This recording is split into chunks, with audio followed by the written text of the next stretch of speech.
Major Aaron Hale had seen many battlefields across the galaxy, but none quite like the obsidian plains of Rexus 7. The ground beneath his boots gleamed like broken glass, reflecting the twin suns that hung low on the horizon. His armor was cracked. His left arm hung useless at his side, and blood seeped through the tactical vest where plasma fire had found its mark. The mission had gone sideways 3 hours ago.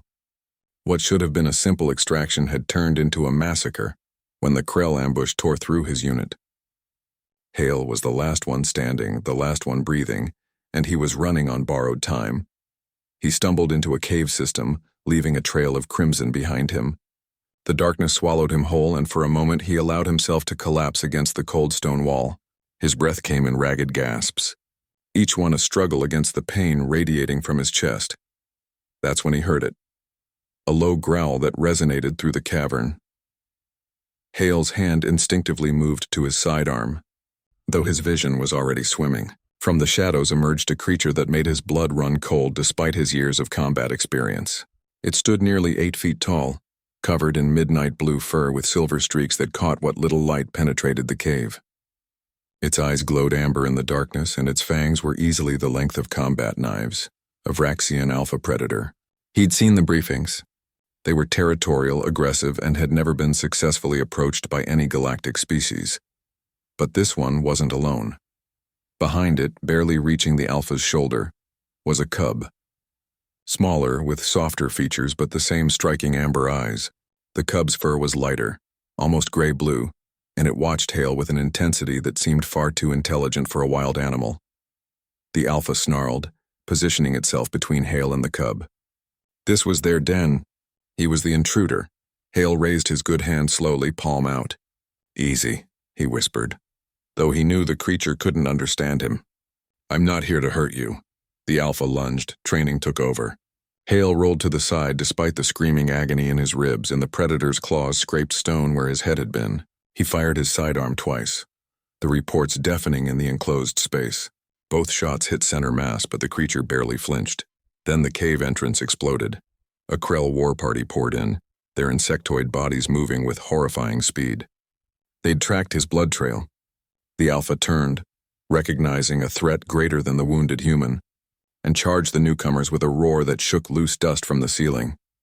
Hale watched in awe as the predator tore through the first 2 Krell soldiers like they were made of paper. But there were too many. Plasma fire lit up the cave in strobing flashes of blue-white light. The alpha fought viciously, but Hale could see it was being overwhelmed. The cub was alone now, pressed against the far wall, and a Krell soldier was advancing toward it.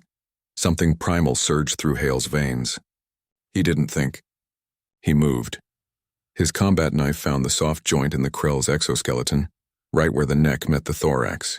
The creature collapsed. Hale grabbed the cub and pulled it behind him, putting himself between it and the battle.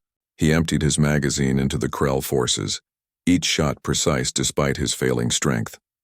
The alpha, seeing the human protecting its young, let out a sound that was almost questioning. Then it redoubled its efforts with renewed fury. Together they held the cave.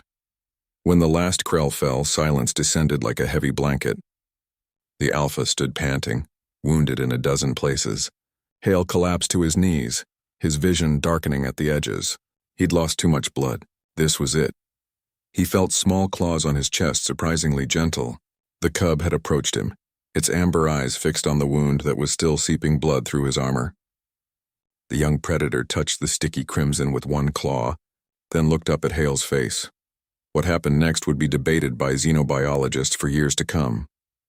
The cub made a series of sounds, clicks, growls, something that might have been words in a language never before heard by human ears. Then it turned to its parent and made more sounds, gesturing between Hale and the alpha.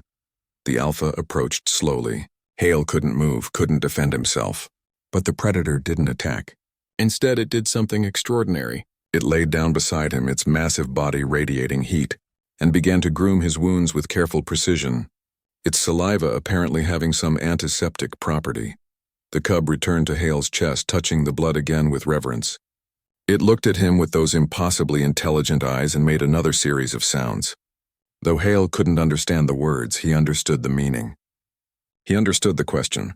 Does the enemy know you belong to us? Hale reached out with his good hand and placed it on the cub's head, feeling the soft fur beneath his fingers. They do now, he whispered. When the human rescue team finally tracked his beacon 3 days later, they found something unprecedented. Major Aaron Hale was alive, his wounds healing at an impossible rate, sleeping in a Vraxian den. The alpha predator stood guard at the entrance, and the cub was curled against the human side. The Vraxians didn't attack the rescue team. They simply watched as the humans carefully extracted their wounded soldier. As Hale was lifted onto the stretcher, the cub followed, refusing to leave his side. The alpha made a sound, deep, resonant, final. The xenolinguist on the team would later translate it as something close to, "He is Pack now. He is ours." And that was how humanity gained its most unexpected and formidable allies in the galactic war, not through diplomacy or trade, but through one soldier's instinct to protect the innocent, regardless of species.